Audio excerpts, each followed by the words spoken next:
निशाना सिर्फ मुसलमान है? क्या ये सर्वे वाले फैसले इसलिए आ रहे हैं क्योंकि अब देश के प्रधानमंत्री ने भी मान लिया है कि देश में हिंदू मुसलमान कराए बिना काम चलने वाला नहीं है। हमें आदत हो गई है लाइनों में लग के मरने के बाद भी भूलने की। लेकिन कम से कम इतना तो ख्याल रखिए कि आपके इन तरह के आदेशों से जो लोगों के अंदर एक बदमजगी फैल रही है, आप क्या बना देना चाहते हैं? आपने मणिपुर के अंदर दो समुदाय को अलग कर दिया। आप ना तो नियुक्ति कर पाते हैं, ना आप अदालतें बना पाते हैं, ना आप जल्दी से सुलभ न्याय दे पाते हैं। उत्तर प्रदेश के पश्चिम के अंदर 40-45 साल से बात ये चल रही है कि यहाँ पर हाई कोर्ट बेंच हो जाने चाहिए, क्योंकि उनको इतना सफर करना पड़ता है कि वो कहते ही हैं कि पाकिस्तान करीब है, इलाहाबाद दूर है। लेकिन खुलेआम आपकी राजनीति ये काम करती है कि 700 किलोमीटर का सफर करके जाना पड़ता। लेकिन अब ये क्या काम कर रहे हैं? चलिए ये भी एक्सेप्टेबल था। हमें आदत हो गई है लाइनों में लगने की। जहां आपको मुसलमान नजर नहीं आता वहां वर्गों को बांट देते हैं, जहां आपको मुसलमान ज्यादा नजर आता है हिंदू मुसलमान में बांट देते हैं। अगर पुलिस का बंदा भी या विशेष समुदाय का ना हो करके हिंदू समुदाय का भी बंदा मरेगा तो क्या वो मेरा भाई नहीं है? मोहन भागवत भले वो कह रहे हो कि हर मस्जिद के नीचे जाके मंदिर नहीं ढूंढना चाहिए, लेकिन मुझे कतई यकीन नहीं है। मैंने संघ को बहुत करीब से देखा, इनकी बातों में कितना झोल होता है। जो कहते हैं वो करते नहीं है, जो करते हैं वो कहते नहीं है। क्या गणेश जी की आरती प्रधानमंत्री के साथ चंद्रचूड़ साहब के आखिरी दौर में, क्या चंद्रचूड़ साहब भी खाकी नेकर पहने हुए थे आरएसएस की? क्या चंद्रचूड़ साहब ने मोदी जी के साथ इस देश के संग कोई गेम खेल दिया?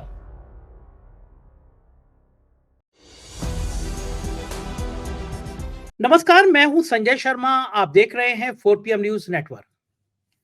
मैं क्षमा चाहूंगा, मुझसे एक गलती हुई। मैंने कुछ दिन पहले शो किया था। सुधीर चौधरी आज तक पर कुछ बेहुदा बातें कर रहे थे, कुछ उन्मादी बातें कर रहे थे। तो मैंने उनसे कहा कि ये पत्रकारिता के लिए बहुत शर्मनाक दिन है कि सुधीर चौधरी ऐसा बोल रहे हैं और ये पत्रकार नहीं है। तो आज मैं उस बात के लिए क्षमा चाहता हूँ कि मैंने ये बोला कि ये पत्रकार नहीं है। आज मैं कहना चाहता हूँ ये इंसान भी नहीं है।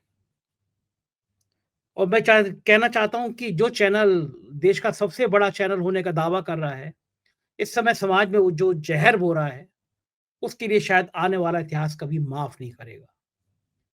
2000 का नोट ज़मीन के अंदर दबा हुआ है, सीधा मोदी जी को मैसेज पहुँच जाएगा नोटों का, ये बात बताने वाला सुधीर चौधरी। 100 करोड़ की रिश्वत लेकर तिहाड़ जेल में, रिश्वत माँगने के आरोप में तिहाड़ जेल में गुज़रा हुआ गया हुआ सुधीर चौधरी, आज अजमेर शरीफ को लेके तरह-तरह का व्याख्यान दे रहा था। आज तक पे दे रहा था। व्याख्यान क्या था? बिल्कुल इस देश में, समाज में मुसलमानों को लेकर जितनी आपकी भावनाएँ भड़का सकता है, उसका जीता जागता नमूना पेश कर रहा था। और सुधीर चौधरी नहीं, अंबानी का चैनल भी पीछे नहीं था। ये देश का गोदी मीडिया पीछे नहीं था। कौन-सी साजिश कर रहा है ये गोदी मीडिया? आपको समझना बहुत ज़रूरी है। आप इस मुल्क को बचाना चाहते हो तो ये आपको जानना ज़रूरी है कि आखिर हो क्या, हुआ क्या? मैं आपको बताता हूँ। इस देश में जो संभल में 5 लोग गोली से मारे जा रहे हैं, इस देश में अजमेर के नाम पर जो विवाद पैदा किया जा रहा है, उसकी जड़ में चंद्रचूड़ है। आज मुझे ये सोचने को विवश हो रहा है कि चंद्रचूड़ के घर पर मोदी क्या गणेश आरती के लिए ऐसे ही चले गए थे, या चंद्रचूड़ एक खास मिशन के तहत काम करने आए थे। एक भाजपा के नेता अश्विनी उपाध्याय की याचिका पर जो धार्मिक स्थलों को लेकर थी, जो पहली नजर में खारिज हो जानी चाहिए थी, चंद्रचूड़ ने उसको लंबित रखा। एक के बाद एक क्वेश्चन पूछते रहे सेंट्रल गवर्नमेंट में, जिससे ये याचिका लंबित रहे और देश भर में विवाद पैदा होते रहे। नाटक शुरू हो गया देश में। अजमेर शरीफ जैसी पाक दरगाह के लिए नाटक शुरू हो गया कि यह मंदिर है। सोशल मीडिया पर लोग पहुंच रहे हैं, कह रहे हैं कि अगर फिर लोगों के सपनों में आने लगा कि मंदिर और मठों के नीचे भगवान बुद्ध के अवशेष हैं, तो मुसीबत में आ जाएंगे। क्योंकि बौद्ध धर्म तोड़ तोड़ के कितने मंदिर बनाए गए हैं, इसका भी लेखा जोखा समाज में है, इतिहास में है। ये क्यों किया जा रहा है? क्या इसलिए किया जा रहा है कि संसद में अडानी पर चर्चा ना हो? क्या इसलिए किया जा रहा है कि बेरोजगारी पर बात ना हो? क्या इसलिए की बात किया जा रहा है मध्यम वर्ग पर बात ना हो? प्रधानमंत्री परेशान है, बेहाल है, उनके छवि तार तार हो गई है, उनके चेहरे में वो चमक नहीं रही, उनका नूर खत्म हो गया। रैलियां कम करनी पड़ रही है, चाहे हरियाणा हो चाहे महाराष्ट्र हो। मोदी को समझ में आ गया कि उनका जादू उतर गया है। मध्यम वर्ग के परिवार त्राही त्राही कर रहे हैं, महंगाई से मार मार हो रही आ रही है। एक के बाद एक नए नियम निकाल दिए जा रहे हैं। आपके पैन कार्ड को लेकर नियम निकाल दिया गया। तो एक ही चारा है कि मस्जिद के नीचे मंदिर ढूंढना शुरू कर दो, तरह तरह की बातें करो। जज, भले कोई कोर्ट मुझे आज जेल भेज दे, लेकिन मैं डंके की चोट पे कहूंगा कुछ जज अपनी पतलून के नीचे खाकी नेकर पहन के बैठे हैं संघ का, बिना कुछ सोचे समझे फैसले दे रहे हैं। एक ऐसी दरगाह, पूरी दुनिया भर के शांति के पाठ पढ़ने के लिए वहां पर लोग आते हैं, और खुद प्रधानमंत्री जी वहां पर चादर बेचते हैं हर साल। तो फिर ये क्या हो रहा है? सुधीर चौधरी जैसे लोग जो बिना पीएमओ के, बिना हरेन जी के इशारे के बिना जो एक शब्द नहीं निकाल सकते, वो अजमेर शरीफ की दरगाह पर ऐसे ऐसे फालतू की बातें कर रहे हैं। है क्या ये खेल? क्या है ये खेल? है कि प्रधानमंत्री के पत्ते पिट गए हैं, तो देश हिंदू मुसलमान के मोड़ पे खड़ा करना चाहते हैं। उनको समझ में आ गया, अगर 240 सीटें मिली तो उनको समझ में आ गया कि देश में अब उनके चेहरे पे ग्लैमर नहीं बचा, तो ग्लैमर पाने का तरीका है कि आग लगा दो। मैं 1997 से हर साल अजमेर जाता हूं, एक साल भी ऐसा नहीं बीता जब मैं अजमेर नहीं गया हूं।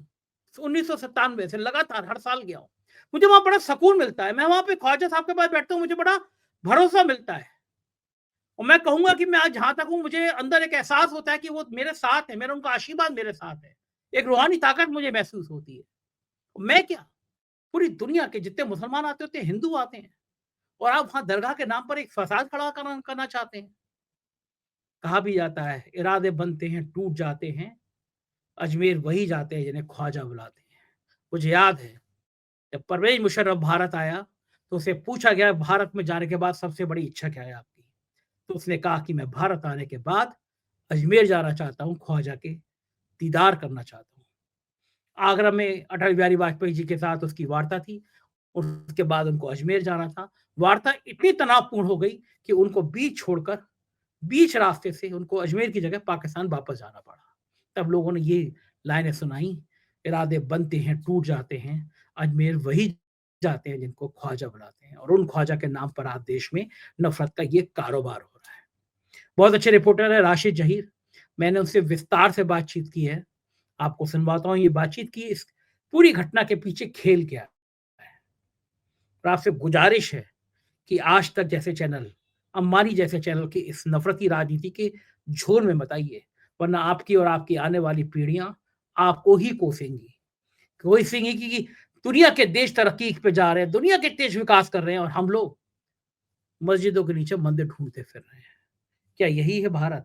यही है 21वीं 22वीं सदी का भारत, जहाँ पे इतनी नफरत के बाजार सजा दिए गए हैं? चलते हैं राशिद के पास। पहले आपसे रिक्वेस्ट है चैनल को सब्सक्राइब और ज्वाइन करिएगा। चलते हैं राशिद जी के पास। 4 PM न्यूज नेटवर्क में स्वागत है राशिद भाई आपका। देश इस मुकाम तक कभी पहुंच जाएगा या पहुंचा दिया जाएगा, मैंने सोचा नहीं था। संभल में 5 लोगों की पुलिस की गोली या किसी की भी गोली से मौत हुई है। कारण ये था कि कुछ लोगों ने कहा, एक बाप बेटे वकील हैं, उनके नफरती बयान आते रहते हैं। उन्होंने कहा कि ये जो मस्जिद है इसके नीचे हमने सपने में देखा था कि मंदिर है। और मुझे कहने में कोई कोताही नहीं है, चाहे कोई भी अदालत मुझे सजा दे दे, कि कुछ जज उनके कपड़ों के नीचे खाकी नेकर नजर आता है। मुझे ऐसा लगता है राष्ट्रीय स्वयंसेवक संघ की पाठशाला से वो सीधा आके कोर्ट में बैठ गए हैं। कोई आगे नहीं सुनते, कोई पीछे नहीं देखते। उन्होंने कहा कि साहब इसका सर्वे करा लिया जाए। और कहा भी जाता है कि जब सर्वे कराने गए तो उस टीम के साथ कुछ उन्माद लगाते हुए नारे भी लग रहे थे। जाहिर है मुसलमानों को टारगेट किया जा रहा था, उनकी मस्जिद को टारगेट किया जा रहा था। हंगामा हुआ, पथराव हुआ, गोली चली, 5 लोग मर गए। योगी सरकार के माथे पर कलंक है। इसके तुरंत बाद अजमेर शरीफ की दरगाह, जो बहुत पाक दरगाह है, 97 से मैं हर साल वहां जाता हूँ, और न जाने कितने लाखों हिंदू वहां आते होंगे, देश दुनिया भर के लोग वहां पे अजमेर शरीफ आते हैं। और कहा भी जाता है कि इरादे बनते हैं इरादे टूट जाते हैं, अजमेर वही आते हैं जिन्हें ख्वाजा बुलाते हैं। आज मैं उस दरगाह पे सुबह के विवाद देख रहा था, और मुझे पत्रकारिता का बदनुमा चेहरा सुधीर चौधरी दिखाई दिया, और उसने अजमेर शरीफ पे दरगाह पर जो अनर्गल आलाप आप बोला, तो मुझे आज घिन आई आज तक जैसे चैनल पर और सुधीर चौधरी पर कि मीडिया का हिस्सा कैसे हैं। कह रहा था कि 1800 ऐसी जगह हैं जहां पे सर्वे होना चाहिए। राशिद भाई, निशाना सिर्फ मुसलमान हैं। और बड़ा गंभीर सवाल ये कि आप ऐसे पत्रकार हैं जो लगातार फील्ड में रहते हैं, बहुत सतही मुद्दे उठाते हैं, लोगों से बीच जाते हैं। अगर ये सीटें 240 की जगह 300 पार हो गई होती, तो क्या ये सर्वे वाला फैसले आते? क्या ये सर्वे वाले फैसले इसलिए आ रहे हैं क्योंकि अब देश के प्रधानमंत्री ने भी मान लिया है कि देश में हिंदू मुसलमान कराए बिना काम चलने वाला नहीं है। इस देश में नफरत फैलाए बिना काम चलने वाला नहीं है। मुल्क के लिए ये कहाँ तक ठीक है? राशिद भाई। संजय भाई, आज टाइम्स ऑफ इंडिया की खबर है कोर्टिंग ट्रबल, यानी कि कोर्ट जिस प्रकार के ट्रबल कर रहा है, उसमें उन्होंने पूरी की पूरी डिटेल लिखी और बताया कि 30,000 मस्जिदों की लिस्ट वो लिए फिरते हैं लोग, जिनके बारे में कहना उनका यह है कि इनके नीचे मंदिर है। और उन्होंने चंद्रचूड़ साहब को ही टारगेट किया। हम आगे बात करेंगे, लेकिन पहले मैं दरगाह के बारे में थोड़ा बता दूं कि दरगाह के बारे में उन्होंने ये कहा कि साहब इसके नीचे जो है शिव मंदिर था, या जो भी उसके अंदर उस बताया जाता कि कुछ चीज मिली है। बात यह है, असदुद्दीन ओवैसी ने अंजना ओम कश्यप ने जब किताब खोली, या वो छोटी सी बात रटी रटाई बातें होती हैं इनकी, इन्होंने कहा कि वो जो शारदा है, विलास शारदा, उनकी किताब में लिखा है कि इसके नीचे मंदिर था, और वो किताब लिखी गई 1910 में। तो इसमें असदुद्दीन ओवैसी ने यह कहा कि अगर मैं यूं कह दूं कि प्रधानमंत्री के घर के नीचे मस्जिद है, तो क्या आप सर्वे करने की इजाजत दे देंगे? नहीं देंगे ना। कल को मैं कह दूं कि पार्लियामेंट के नीचे मस्जिद है, तो क्या पार्लियामेंट का सर्वे करने की इजाजत मिल जाएगी? दरअसल बात यह है कि सर्वे अगर हो भी गया, चंद्रचूड़ साहब ने यह कहा ना कि उसका कैरेक्टर पता चल जाएगा। दरअसल चलिए, कैरेक्टर अगर पता चल गया, तो कानून में कहीं इसकी बात की इजाजत है कि आप उसको डिमोलिश करके मंदिर बना देंगे? जबकि 1991 में जब ये लॉ बन चुका है कि साहब कोई भी इन 2 या 3 मस्जिदों के अलावा 1947 के बाद स्थिति यही रहनी है, तो उस छोटे से शोशे को जो छोड़कर गए चंद्रचूड़ साहब, उसको लेकर के उसको बुनियाद बनाकर ये लोकल कोर्ट के जो जजेस हैं, ये इस प्रकार की बात कर रहे हैं कि 20 अक्टूबर में वहां चुनाव है कुंदरकी में, और उसके बिल्कुल बराबर में 19 तारीख में आप इस प्रकार का फैसला दे देते हैं। इसके बारे में तो मुझे अमित शाह की बात को भी कोट करना पड़ेगा संजय भाई, कि संजय सर, कि उन्होंने ये कहा था पिछले दिनों कि कोर्ट को अपने जजमेंट देते हुए इस बात का ध्यान रखना जरूरी है कि लॉ एंड ऑर्डर की सिचुएशन क्या है। शब्द मेरे हैं, लेकिन बात उन्हीं की है जो मैंने आपसे कही। यानी कि उन्होंने गोया के कोर्ट्स को ये बताया कि जब आप अपनी बात को मुंह से निकालें, अपने कलम के अंदर से शब्दों को निकालें, तो इस बात का ध्यान रखें कि माहौल क्या है। भाई, देश के अंदर आप जब इस बात का भी माहौल का ध्यान रखते हैं कि जुम्मे के रोज अगर यात्रा निकल रही है, तो एक्स्ट्रा आप जो है थोड़ा सा एफर्ट्स करते हैं, तो क्या आपको इस बात का एफर्ट्स नहीं करने चाहिए कि जुम्मे आप 20 तारीख में हमारा चुनाव है कुंदरकी में, आप 19 को सर्वे दे देते हैं? ये तो उस जो संभल की मस्जिद के जो मुंतजमीन है, यानी कि जो कमेटी के लोग हैं, उनकी आप समझ मत देखिए कि उन्होंने सर्वे चुपचाप करा दिया, निकल गए वो। लेकिन जब मकसद पूरा नहीं हुआ, फिर दोबारा से वो 24 तारीख को आ जाते हैं। और उसका रिजल्ट क्या निकला? उसका रिजल्ट निकला 4 या 5 लोगों की मौत। अब पुलिस वाले कह रहे हैं कि जो भी कुछ है, लेकिन मैं दरगाह की बात पर आ जाता हूं दोबारा से। ख्वाजा मोइनुद्दीन चिश्ती के बारे में किताबों में यह भी लिखा है, वो विलास शारदा की किताब में तो होगा नहीं, लेकिन इस्लामिक कुछ बुक्स हैं जो यहाँ कर जो मौलवी लिखते हैं कि एक ही सफर में 3 लाख हिंदू मुसलमान हो गए थे। अब 3 लाख हिंदुओं को पकड़ करके या उनके बच्चों को पकड़ करके, जो 800 बरस से जो भी अब आ गई होगी नस्ल, उनको आप जो है शुद्धिकरण कराइए फिर। क्योंकि 1925 में शुद्धिकरण की तहरीक ही तो बुनियाद है आपकी। आप मस्जिदों से शुरू कर रहे हैं, मदरसों से शुरू कर रहे हैं। दुनिया में जब तबाही मची हुई है, जियो पॉलिटिक्स ऊपर नीचे हुई पड़ी है, आपको ये गंदी राजनीति करने को मिल रही है। आप किन किन मुद्दों से जो है ध्यान भटकाना चाहते हैं? आपको एक हार क्या मिल गई? आपने तो सोचा ये कि अपना पुराना वही तीर निकाल करके लेकर आया जाए, फिर दोबारा से लड़वा दिया जाए। अरे, इन मुद्दों पर अब आपको वोट नहीं मिल रहा है। महाराष्ट्र में भी, आपने कुछ और खेल खेला है, तो आप उन लोगों को क्यों जता रहे हैं? लेकिन इनके पास जमात है। वो जो विष्णु नाम का वकील है संजय सर, वो 100 मस्जिदों की फाइलें बगल में दबाए फिरता है। उससे 307 और 302 के मुकदमे तो पूछो कितने लड़े, या अगर वो सिविल में भी करता है तो कितने उसने सूट दाखिल करे। लेकिन वो मस्जिदों में, और इनके पिताजी को ख्वाब में आ जाता है, कल की महाराज आ जाते हैं वहां उसके ख्वाब में और आके बैठे, अनुभूति हुई। कल को मेरे ख्वाब में अगर आ गया कि राम मंदिर गलत बन गया है, उसके नीचे मस्जिद ही थी, तो मैं क्या उसका सर्वे लेने पहुंच जाऊंगा? तो बात यह है कि देश को मालूम नहीं किन बातों में लेकर जाना चाहते हैं। और ख्वाजा मोइनुद्दीन चिश्ती में खाली मुस्लिम वर्ग थोड़े ना जा रहा है भाई, देश के तमाम प्रधानमंत्री ने चादर भेजी है, अपना शीश नवाया है उस जगह। वो एक बेहतर महापुरुष थे, अच्छे आदमी थे। उनकी उनकी जो है मैं कह सकता हूं अच्छी बातों को देख करके लोगों ने उनको बना दिया। ऐसे हमारे महापुरुषों का देश है। अब आप रोजाना ये काम करेंगे कि एक नया दरगाह, एक नई मस्जिद लाएंगे, उसके नीचे आप कम से कम नागपुर में जो सर्वे सर्वा आपके बैठे हैं उन्हीं की बात मान लो कि हर जगह ढूंढना बंद कर दो। जी बिल्कुल ठीक कह रहे हैं राशिद भाई। क्या आपको लगता नहीं कि इस समय प्रधानमंत्री की सारी पोल पट्टी खुल गई है? देश में बेरोजगारों के ऊपर भास्कर एक एक्सक्लूसिव रिपोर्ट छाप रहा है कि क्या हालत है नौकरियों की, क्या हालत है बेरोजगारों की। मध्यम वर्गीय परिवार की कमर टूट गई है। पार्लियामेंट के अंदर अडानी का मुद्दा गूंज रहा है। प्रधानमंत्री को समझ में नहीं आ रहा है कि एक के बाद एक जो आरोप लग रहे हैं, उन आरोपों से निजात पाए तो पाए कैसे। क्या लग रहा है ये एक बड़ी सुनियोजित तरकीब है कि सीधा सीधा हिंदू मुसलमान करा दो, एक सबसे पवित्र दरगाह उस पर सवाल खड़े कर दो, सुधीर चौधरी जैसा जहरीला एंकर खड़ा कर दो, आज तक जैसा जहरीला चैनल खड़ा कर दो, और फिर उसमें बकवास चलने दो, विवाद चलने दो। सुबह से सोशल मीडिया पे वायरल हो रहा है 2.5 झोपड़ा करके कुछ है वहां पे, 2.5 रात का झोपड़ा ऐसे करके अजमेर में, उसके फोटो को अजमेर शरीफ की फोटो बना के जिसमें स्वास्तिक बना हुआ है, पूरी सोशल मीडिया भरी हुई है। क्या आपको लगता है कि ये जो देश की मुख्य समस्याएं हैं, जो बेरोजगारी है, जो परेशानी है, मध्यम वर्गीय परिवार की कमर टूट गई है, आई इनकम टैक्स के नए नियमों में बदलाव हो रहा है, पैन कार्ड को जाने कहां कहां से जोड़ा जा रहा है, जीना हराम कर दिया है आम आदमी का। ऐसे दौर में अगर आदमी इस समस्याओं को सोचेगा तो सांप का सिंहासन डोल जाएगा। तो सांप का सिंहासन ना डोले, इसलिए दरगाहों के सर्वे कराओ।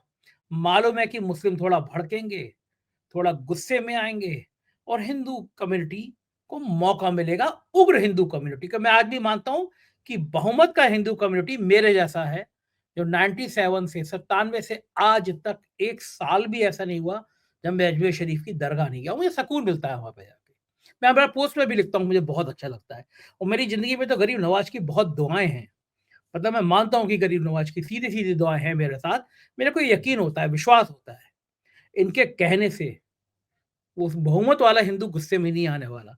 लेकिन ये जो चंद चिंटू टाइप के भक्त हैं, जो पूरे समाज में आग लगाना चाहते हैं, उनको बल मिल जाता है। तो क्या आपको लगता है कि भारतीय जनता पार्टी और खास तौर से प्रधानमंत्री की ये छुपी हुई रणनीति है, जिसका हम सामने देख रहे हैं कि क्या हश्र होने जा रहा है देश में? बिल्कुल संजय भाई, बात बिल्कुल आपकी ठीक है। मोदी जी को ये चिंता तो जरूर होती होगी, इसमें कोई दो राय तो है नहीं कि मेरा गिराव जिस प्रकार से जमीन पर जा रहा है तो मैं क्या करूं। अब उनके पिटारे में कोई ऐसा काम तो है नहीं जिसे वो आकर के बता दें कि साहब मैंने जो है अर्थव्यवस्था के क्षेत्र में ये काम किया है, या मैंने सीमाओं पे ये काम किया है, या मैंने आम जन के जीवन को सुलभ बनाने के लिए ये काम किया है। ऐसी तो कोई बात उनके पास है नहीं। वो वक्ती तौर पे आटे की बात कहते हैं, चावल की बात करते हैं, 5 किलो के चावल की बात करते हैं, या वहां महाराष्ट्र के अंदर 1500 रुपए पर मंथ देने की बात करते हैं। लेकिन वो डिजिटल इंडिया, वो मेक इन इंडिया, वो तो सबका सब जो है पशे पुस जा पड़ा है। ऐसी तो कोई इनके पास है ही नहीं। इनके पास बचता क्या है? अब इन्होंने यही बात सोची है मेरे ख्याल से, या लोग भी ऐसा ही कहते हैं कि इनका जो गिरता हुआ गिराफ है, इनको एक चिंता आरएसएस की भी है कि मैं खड़ा किस प्रकार से हूं। आरएसएस जब हर मंदिर के नीचे मंदिर ढूंढने ना ढूंढने की सलाह दे रहा है, उस समय उसके विपरीत जा करके आपके चिंटू या आपसे जुड़े हुए संगठन, आप एक बात तो बताइए, क्या एक ऐसा संभव है कि संभल के अंदर एक बंदा गया दोपहर के समय, उसने सर्वे की दाखिल करी, शाम को उसे मिल गया। चलिए ये हो सकता है, ये है आपका इतना ही तेज कानून है, मैं मानता हूं, मान लिया मैंने कि इतना ही तेज मिल जाता है इंसाफ।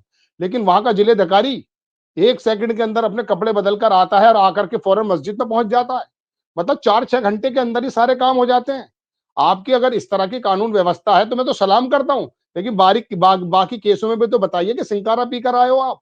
लेकिन मोदी जी या योगी आदित्यनाथ से भी थोड़ा सा हो सकता है इंस्पायर हो, क्योंकि उन्होंने ये देखा कि योगी आदित्यनाथ का हिंदुत्व की छवि पर डटे रहने से थोड़ा सा गिराफ ऊंचा हुआ है। तो हो सकता है उनको ये चिंता बनी हो कि भाई इस जंगल में तो एक ही शेर हो सकता है। ये मैं एक जनरली मिसाल सुना रहा हूं, उनको नहीं कह रहा हूं। तो कहने का मतलब ये है कि हो सकता है उनके सामने दिक्कत हो। मैं अर्थव्यवस्था के बारे में पूरा ज्ञान दूं, लेकिन उससे अलावा मैं एक बात ये कहना चाहता हूं संजय भाई, कि आप ये बताइए 5 मुसलमान या 5 लोग मर गए या 4 मर गए, वहां 20 पुलिस वाले भी जख्मी हुए। हकीकत में वहां पर कुछ भी हो सकता था। इसका जिम्मेदार कौन है? 5 खानदानों के अंदर जो रोना विलाप हो रहा होगा, उसका जिम्मेदार कौन है? वो लोकल जजेस सब अपना जो है फैसला देते समय क्या इस बात को नहीं देख रहे कि इन बातों से होना क्या है?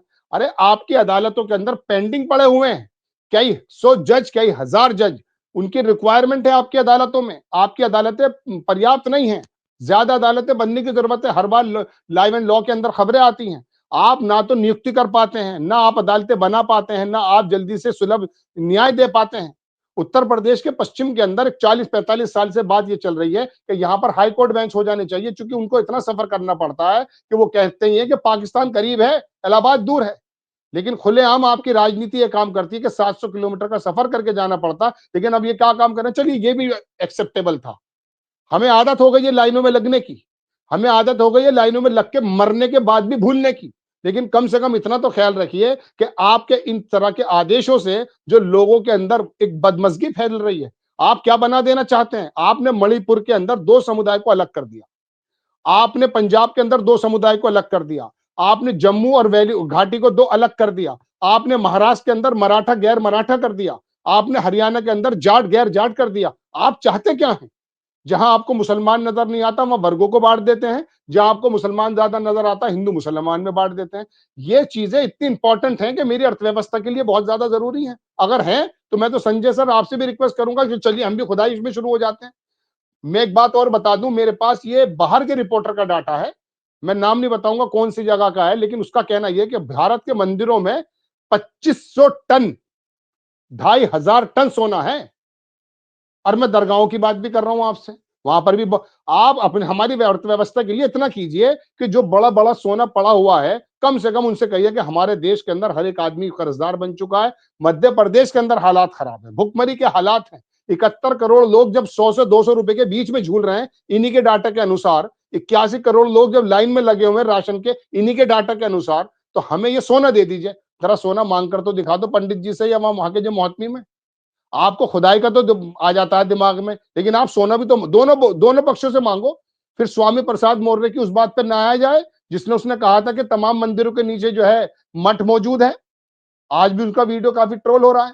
आप किन चीजों में लगना चाहते हैं? दुनिया देखिए, New Zealand, Australia, Brazil, Argentina, Sweden, अरे भैया यहाँ के लोग कैसा जीवन जी रहे हैं? इनकी छतों पर हेलीकॉप्टर उतर रहे हैं अपने अपने पर्सनल, और हमारे हाथ क्या हो रहा है? 5 किलो राशन और लड़ाई। हमारी समझ में ये नहीं आता कि हमारे आम जन को क्या। मैं तो अपने जैसे दर्शकों की बात करना चाहता हूं, मैं तो उन्हीं से मुखातिब होता हूं। मैं इन 545 लोगों से बात भी नहीं करना चाहता संजय सर। मैं तो अपने लोगों से ये पूछना चाहता हूं कि आपकी अकल को क्या हुआ? आपके अंदर तो अकल सलीम ईश्वर ने दी है। ये लोग हमें आएंगे। अच्छा एक बात बताइए, मैं आपको नाम नहीं बताऊंगा, लेकिन मैं दर्जनों मंत्रियों के कर चुका हूं। आप यकीन मानिए मेरी शेप जरूर बड़ी हुई है, लेकिन मुझसे ज्यादा मैं वो शब्द इस्तेमाल नहीं करना चाहता, उनके चेहरों पे रहती है। मैं सोचता हूँ ये कौन से खेत से उतर के आया है और मेरा कैबिनेट का मंत्री बना हुआ है। मुझे पास में बैठ करके ये लगता है कि इसके अंदर से इसे ये नहीं मालूम कि कौन से शब्दों का प्रयोग करना है।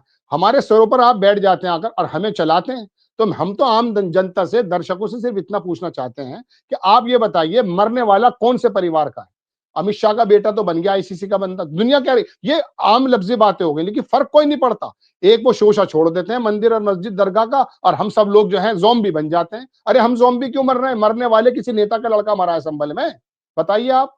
अब कह ही रहे हैं कि दूसरे पक्ष ने मार। अब आप आ गए अजमेर। अब आप जो है वो जो अखबार में आर्टिकल आया है चंद्रचूड़ साहब के बारे में जो उन्होंने पूरी बात की है, आप ये बताइए कि आपने तो शोशा छोड़ दिया, कानून में इजाजत भी तो नहीं है। दरगाह में मान लिया मैंने मंदिर निकल आया, क्या हमारे कानून के अंदर ये व्यवस्था है कि उसको डिमोलिश करके मंदिर बना देंगे आप? सिर्फ इतना कर सकते हैं कि दरगाह वहां अजमेर के अंदर भी 10-20-50 लाशें बिछवा देंगे आप। आपका काम ही ये है। आप ये मौका, आपके झोले में इसी तरह के पिटारे में ऐसी चीजें हैं, आपको मालूम है कब कब छोड़नी है वो। आप तो महाराष्ट्र के चुनाव से दूसरे फेज से पहले ही ये काम करना चाहते थे 19 तारीख में संबल में कि उसके उसके हल जो है महाराष्ट्र का भी हो जाए, लेकिन महाराष्ट्र का आदमी इस बारे में वोट नहीं दे रहा आपको, और वोट दी भी नहीं है। वहां तो हिंदुत्व का मुद्दे को नकार दिया गया है।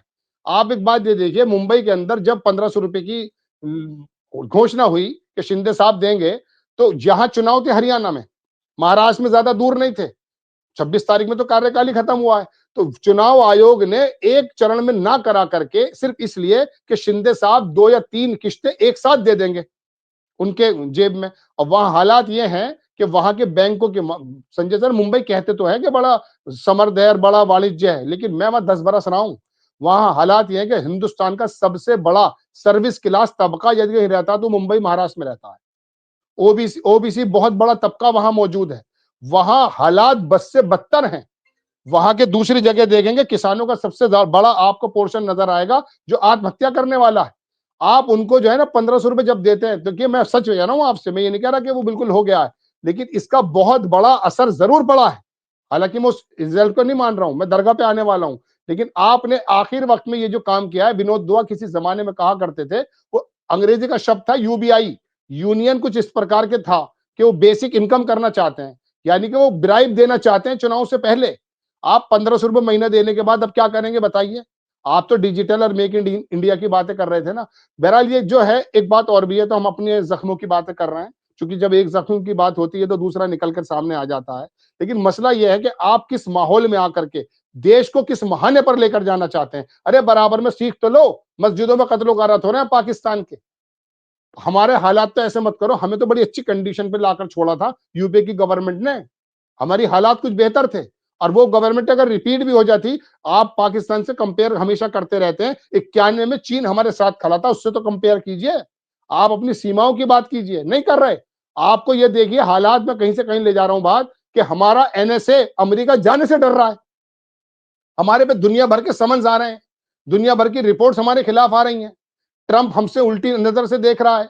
वहां के जो फेड दुनिया भर की जो संस्थाएं, वो हमारे बारे में बात, आपके मुंह में दही जमी हुई है, दो शब्द नहीं बोल पाते। और बोलते तो क्या है कि साहब दरगाह के नीचे मंदिर है, और छोड़ दिए अपने कुकुरमुत्ते। ये शब्द है कुकुरमुत्ते, एक जान, एक वो निकलता है कि ये छोड़ देते हैं आप, और हर बार वो आकर क्या करते हैं, संभल में 5 आदमी मरवा देते हैं। अगर पुलिस का बंदा भी या विशेष समुदाय का ना होकर के हिंदू समुदाय का भी बंदा मरेगा, तो क्या वो मेरा भाई नहीं है? आप बताइए तो सही। ईमानदारी की बात यह है कि हम पहले इंसान हैं। जब भी कोई काम होता है, सबसे पहले हमारे मन में अगर जरा सा भी नुकसान होता है ना, वो जो प्रधानमंत्री जी की बात है, हकीकत बता रहा हूं, कुत्ते का बच्चा भी अगर किसी एक्सीडेंट में मर जाता तो सिस्कारियां आपके और मेरे मुंह से निकलती हैं, क्योंकि ईश्वर ने हमें सबसे पहले इंस बनाया, इंसान बनाया। उन्स इंसान का मतलब है उन्स, उन्स कहते हैं मोहब्बत, मोहब्बत से बनाया हम लोगों को। आप लोग जिंदा मार देते हैं आपको। और वहां का कमिश्नर क्या बात कर रहा है, आपको मालूम नहीं? हमारे दर्शकों को हम बताना चाहते हैं सर कि 9 चुनाव वो करा चुका है वहां का कमिश्नर। आप हटाना नहीं चाहते किसी को, और वो आके कल एबीपी पे बता रहा है। अब आकर के लगा दिए उन्होंने पोस्टर। अरे पुलिस वाले को तो पोस्टर लगा दे भाई, जब कोर्ट से ऑर्डर है कि पोस्टर नहीं लगाए जा सकते, निष्ठा का इसके अंदर जो है उल्लंघन है, तो कह रहा है कि हमें तो पता करना पड़ेगा। अरे आपके तो तमाम मुखबिर मौजूद हैं, या फोटो लगाकर बताएंगे आप तो ऐसा लग रहा है जैसे किसी जमाने में आईएसआई के पोस्टर लग जाते हो। हालात दरअसल सर बहुत ही ज्यादा नाजुक बनाकर रख दिए हैं देश के। हम तो ये कहना चाहते हैं कि हमारे दर्शकों को, हमारे लोगों को समझने की जरूरत है। जी राशिद भाई, आप मानते हैं कि एक बड़ा गेम हुआ? मुझे तो पता है कि मैं संघ को बहुत करीब से जानता हूँ। संघ जो कहता है वो करता नहीं है, और जो करता है वो कहता नहीं है। मोहन भागवत भले वो कह रहे हो कि हर मस्जिद के नीचे जाके मंदिर नहीं ढूंढना चाहिए, लेकिन मुझे कतई यकीन नहीं है। मैंने संघ को बहुत करीब से देखा है, इनकी बातों में कितना झोल होता है। जो कहते हैं वो करते नहीं है, जो करते हैं वो कहते नहीं है। क्या गणेश जी की आरती प्रधानमंत्री के साथ चंद्रचूड़ साहब के आखिरी दौर में, क्या चंद्रचूड़ साहब भी खाकी नेकर पहने हुए थे आरएसएस की? ये जितना बवाल देश में हो रहा है, एक भाजपा नेता शनि उपाध्याय की याचिका पे हो रहा है, जो याचिका पहले दर्जे में रद्द कर दी नहीं चाहिए थी, क्योंकि धार्मिक स्थलों के लिए कानून बना हुआ है कि 1947 के बाद नहीं छेड़खानी होगी, नहीं कोई सर्वे होगा। लेकिन चंचूड़ साहब बार बार उस पर डेट पर डेट देते रहे, और ऐसी अधेर में छोड़ के चले गए। क्या चंचूड़ साहब ने मोदी जी के साथ इस देश के संग कोई गेम खेल दिया? क्या सुप्रीम कोर्ट के फैसले इस तरह थे जो देश में ये माहौल पैदा कर रहे हैं? आपका क्या मानना संजय सर, देखिए ये तो बात जब भी जाहिर हो गई थी। हालांकि जो बड़ी वसी नजर के पत्रकार हैं, एक पत्रकार है हमारे बुजुर्ग हैं, वो ये कह रहे थे कि चंद्रचूड़ का कोई सा भी फैसला आप मुझे लाकर बताइए जो आपको ऐसा लगता हो मोदी जी के खिलाफ जाता हो। वो थोड़ा सा हल्का सा वो देते हैं धचका, और उसके बाद अपना काम कर जाते हैं। ये बात तो तभी जाहिर हो गई थी जब उन्होंने कहा था कि बाबरी मस्जिद का फैसला लेने से पहले मैंने भगवान से मशवरा किया। मेरे शब्द है, उन्हें वहां से प्रेरणा मिली। संविधान की किताब किस काम की थी? मैं तो सर पे रख के घूमता हूँ। मैं अपने मस्जिद के कुरान को जाकर के अदालत में थोड़ी बैठता हूँ लेकर के। वो मेरे अंदर मस्जिद की बात है, मेरी अपनी पर्सनल बात है। देश के चलाने का तो कुरान, देश के चलाने का जो एक पवित्र किताब है, वो हमारा संविधान है। आप हिंदुस्तान के सबसे बड़े केस को जो दशकों से पेंडिंग में था, जब देश अजीबोगरीब स्थिति में खड़ा हुआ था, उस समय आप प्रेरित हो रहे हैं भगवान से, और भगवान ही प्रेरित होकर के भगवान अपने खिलाफ तुमसे देंगे। भगवान कहेंगे मैं ही सबसे अच्छा भगवान हूं, उनका ईश्वर गलत है। आपको अपने पक्ष में फैसला देते, ये गोगोई साहब वाली बात कर दी ना। गोगोई साहब के ऊपर इल्जाम लगा महिला का, खुद ही जज बने, खुद ही को क्लीन चिट दे दी अपने आप को उन्होंने। तो आपको भगवान ये कहते कि नहीं, जाकर के मस्जिद तामीर करा दे, ऐसा संभव थोड़ी ना है भाई। भगवान तो अपनी बात करेंगे, अगर भगवान अलग अलग है, हम तो नहीं मानते, हमें तो एक ही मालूम है कि एक ही ईश्वर है।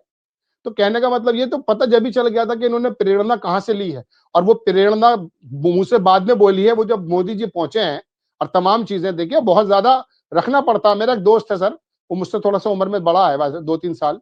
वो एक जगह एडीजे है, मैंने उसे कॉल किया, मेरा कॉल नहीं लिया, उसका भाई मिले, मैंने कहा आपके भाई कॉल नहीं लेते, कह रहे जब से वो एडीजे बने हैं किसी का कॉल नहीं लेते, बड़ा संवेदनशील मसला है। मैंने यार हमारे तो दोस्त है वो, ऐसा कहा। तो ये इतना संवेदनशीलता उनके अंदर आ गई है।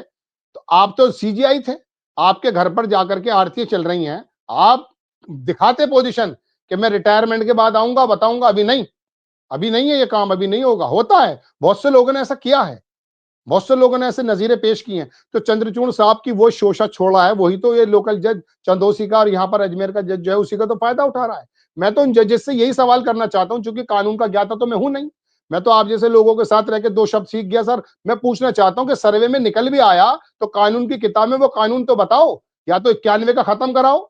अब 240 वैसे भी हैं, आप दो थर्ड मेजोरिटी से कुछ बदल भी नहीं सकते। तो कहने का मतलब यह है कि आपके पास जब कोई कानून नहीं है कि ख्वाजा मोइनुद्दीन चिश्ती को हटा करके तो वहां पर मंदिर बना दिया जाए, कानून नहीं है, और ऐसा संभव ही नहीं है। आप आग लगाना चाहते हैं, आप संभल में अगर चलिए शाही मस्जिद तोड़ दीजिए, अब आप आपको पता चल जाएगा। जैसा मैं लोगों की भावना देखता हूं, मैं तो हमेशा से संविधान के अनुरूप चलने की बात करता हूं, लेकिन आप एक वर्ग को इतना ज्यादा टीस करना चाहते हैं कि वो आखिरकार दर्द के मारे चीख मार ही दे, और वो चीख अगर लग गई तो तुम्हारी चीखें ना निकल जाएं। आप देश की चीखें निकालने की कोशिश करते हैं। एक जमाना हो गया इसको, विशेष समुदाय को दबाते दबाते आप करना क्या चाहते हैं। एंटोनियो गुटेरेस ने यही तो कहा है, जो यूएनओ का महासचिव है, कि आप 7 अक्टूबर 2023 की बात को तो गिना रहे हैं, जब हमास के लड़ाकों ने आकर के हमला कर दिया, लेकिन 56 बरस से जो वहां फलस्तीनियों को कत्ल गारत किया जा रहा है, उनकी जमीन छीनी जा रही है, उसी का रिजल्ट है। तो आप 11, 12, 15 साल से बराबर ये काम कर रहे हैं, और आपका संगठन तो 100 बरस से काम कर रहा है। आजादी में आपका रोल नहीं है। आप सीधे मुगलों की बात करते हैं जाकर के, आजादी में आपका रोल नहीं, शुद्धिकरण आप कराते थे। देश के अंदर आपने एक अजीबोगरीब माहौल पैदा कर दिया। गांधी जी की हत्या जब करने पहुंचा गॉड से, तो सबसे पहले सावरकर के जाकर के आशीर्वाद तो लिया है, मैं थोड़ी ना कह रहा हूं। अग्रणी अखबार निकालता था, 1500 रुपए सालाना दिया करता था, सावरकर ही तो देता था। और सावरकर को बारे में आता, आपने गांधी जी की हत्या कर दी, उसमें आपके संगठन मौजूद। अब आप कह देते हैं हमारा नहीं है, आपका तो फार्म ही नहीं होता। आरएसएस का कोई फार्म थोड़ी ना होता कि मैं भर के बता दूं कि मैं आरएसएस का कार्य करता हूं। अब गोडसे ने जान के गांधी जी की जब हत्या की, तो उस समय उसने क्या जिस्म के अंदर चेंजेस करा, ये भी दुनिया को मालूम है। आपका सारा इतिहास अंग्रेजों के खिलाफ तो कोई है नहीं, मुगलों को लेकर आ जाते हैं आप। अंग्रेजों का कोई इरा की बात नहीं करते, ये मुगलों को लेकर आ जाते हैं कि अकबर खालू ने ये कर दिया था। अरे अकबर ने कर दिया था तो मेरा क्या कसूर भाई। बाबर सही की कबर बात। के अंदर उसकी हड्डियां भी नहीं बची, सुरमा हो गई, उसके बच्चे कहीं रक्षा चला रहे हैं। लेकिन संजय सर, बात यह है कि अब इसे समझाए कौन। आप जो है मुसलमान को हिंदू के सामने कुछ ऐसा खड़ा कर देना चाहते हैं, आप कौन से सब्र का पैमाना छलकाना चाहते हैं। मेरी तो हाथ जोड़ के अपने दर्शकों से और तमाम लोगों से यह रिक्वेस्ट रहती है हमेशा कि बराए करम संविधान पे विश्वास रखें। वक्ती तौर पे जुल्म सितम अगर कोई कर भी देता तो याद रखिए कोर्ट्स फिर भी कोर्ट्स हैं, हमें उस पर यकीन करना है, यदा कदा नहीं। बहुत ज्यादा मौकों पर वहां से ऐसे जबरदस्त फैसला है कि आश्रमपुरे में 40 मुसलमान मार दिए, लेकिन 40 साल बाद फैसला जरूर आया है, देर सही आयाद बात। है। लेकिन आप ऐसा ना करें, क्योंकि देश की कमाने आपके हाथ में है, और 140 करोड़ का आप भी तो वो करते हैं, 20 करोड़ लोगों को कहां जाएंगे। वो म्यांमार थोड़ी ना कि निकाल के आप पानी में डाल देंगे। जी बहुत बहुत शुक्रिया राशिद भाई, इतनी बढ़िया बातें आया आपने हमसे की, बहुत बहुत आभार, थैंक यू। तो इधर राशिद जहीर और हमने विस्तार से बात करी और चंद्रचूड़ और आरएसएस और मोदी के खेल को आपको समझाने की कोशिश की। मुझको यकीन है ये बातचीत आपको पसंद आई होगी। अपनी राय से अवगत कराइएगा। शुक्रिया, थैंक यू।